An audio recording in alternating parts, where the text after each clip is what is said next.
عليكم السلام أحبتي. أهلا وسهلا بكم في برنامجكم مناظرات قرآنية، وهذه الحلقة رقم 905.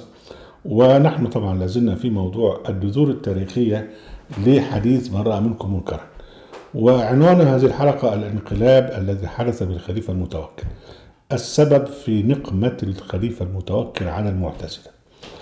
الخليفة المتوكل لم يكن راجل كان ماجن وشريب خمر ومتعصب إلى غاية التعصب ومالوش دين، لكن هو الموضوع إيه اللي خلاه نقم على المعتزلة.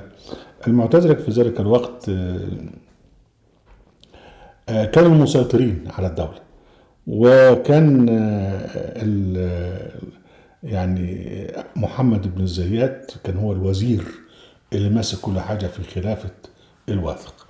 الخليفة الواثق مات في العام التالي مباشرة بعد مقتل أحمد بن نصر، يعني مات سنة 232. والواثق مات بمرض الاستسقاء، لكن بقى ابن الجوزي الكذاب عمل قصة جنسية فظيعة جدا عن موت الخليفة الواثق. ما يهمناش الكلام ده، أهم شيء إن هو كان في خلافة الواثق كان في 2 من قادة المعتزلة أصحاب النفوذ الكبير، القاضي أحمد بن داود والوزير محمد بن الزيات. الوزير محمد كان هو صاحب النفوذ الأكبر، وكان أثيرا عند الخليفة الواثق، والخليفة الواثق كان هو أبوه عهد إليه بالخلافة، وبين قال بعدك يكون أخوك اللي هو تولى الخلافة بعد اسمه المتوكل. محمد بن الزيات استغل نفوذه في أن يوعز للخليفة الواثق أن هو يعزل أخوه من ولاية العهد ويجيب ابن الخليفة الواثق مكانه. طب وإزاي؟ قال لك سيبك أنت منه، أنا هخلي الناس تحتقره. وابتدى يضطهد ولي العهد ويحتقره ويتريق عليه إلى آخره، يعني شاف منه ولي العهد اللي أصبح خليفة بعد جميس المتوكل شاف منه إذلال كتير جدا. الحاجة الثانية إن الخليفة اسمه إيه ده ابن الزيات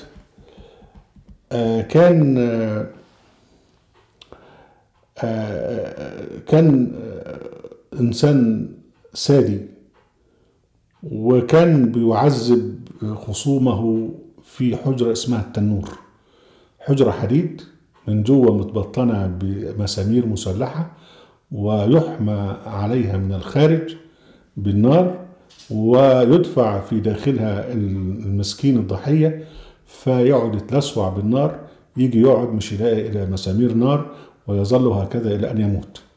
ده طريقة التعذيب التي لجأ إليها محمد ابن الزيات اللي هو الوزير الأكبر في خلافة الواثق.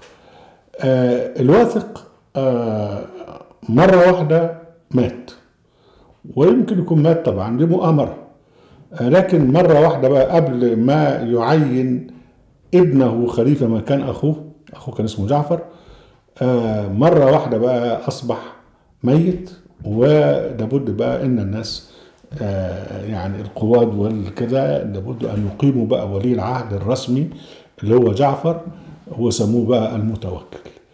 وأول شيء عنده الخليفة المتوكل إنه هو قبض على ابن الزيات وأعوانه، وحط ابن الزيات في التنور اللي كان بيعذب فيه الناس، وظل يتشفى فيه بقى لغاية لما مات في داخل التنور.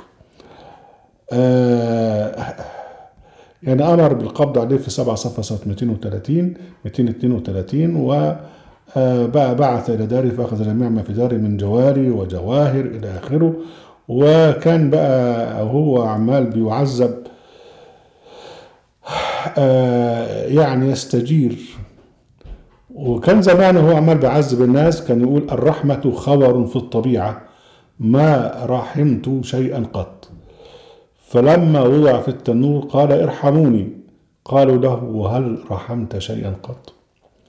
ومات تحت التعذيب.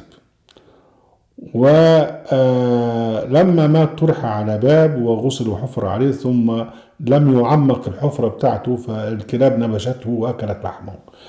أهم شيء هنا بقى إن المتوكل يعني جاء خليفة يحمل أحقادا يعني جبالا من الأحقاد، فكل أعوان أخوه الواثق صادرهم وعذبهم وعمل بهم الأفاعيل، من ضمنهم عمرو بن فرج الرخجي، ومن ضمنهم فلان وعلان وابن داود إلى آخره. ومش بس كده،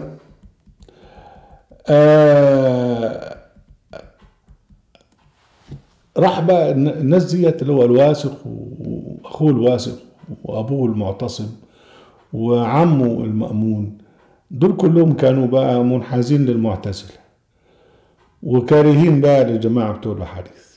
فحقدا من الخليفة المتوكل عليهم امتد حقده على المعتزلة وعلى المنهج بتاع أبوه وبتاع أخوه، وابتدى بقى يضطهد المعتزلة. ومش بس كده، بقى يضطهد أهل الكتاب ويضطهد الشيعة، وينحاز انحيازا شديدا لأهل السنة. وكان طبعا أهل السنة الموجودين دلوقتي الناس اللي هم اكتيفيست، اللي هم ناس ناشطين، كان كلهم يرفعون لواء الحنبلية. ف على طول ابتدى بقى المتوكل ينشر الدعوة السنية الجديدة على أساس أنها هي الدين. و كان متعصبا للسنة، ليس إيمانا بالسنة ولكن يعني كيدا وحقدا، وكان متعصبا ضد الشيعة وضد أهل الكتاب وضد المعتزلة. ومع هذا كان ماجنا، كان عنده ما اعرفش 200 أو 300 جارية أو ما اعرفش كام، كما يذكر المسعودي، وكان سكيرا. والتعصب بتاعه مش بس وصل لكده، ده تعصب ضد الفرس وضد العرب، وجاب الأتراك وجعلهم هم ماسكي، يعني يمسكون مقاليد الأمور. والقواد الأتراك هم الذين قتلوه، وقتلوه حين كان يسهر يشرب الخمر مع وزير الفتح بن خاقان. قتلوا ليلة الأربعاء 4 من شوال سنة 247. وهذا الخليفة يبتدئ به العصر العباسي الثاني، اللي هو عصر الخلفاء الضعاف الذين تحكم فيهم تابعوهم من الجند أو من قادة الجند وغيرهم. وهو فعلا بدأ بقى بعصره تسيد الدين الأرضي السني وخصوصا الحنابلة. وبعصره ولمدة قرنين تقريبا أو 3 قرون كان الحنابلة هم الذين يسيطرون على الشارع، وهم الذين يقومون بتفعيل حديث ما رأى منكم منكرا فليغيره. وده هو بقى الحديث اللي هم يعني اخترعوه في ذلك الوقت. أهلا وسهلا بكم حبايبي، نرجوكم مع صوت القرآن في قناة القرآن في موقع القرآن. لا تنسوا المشاركة والشير، وعليكم السلام.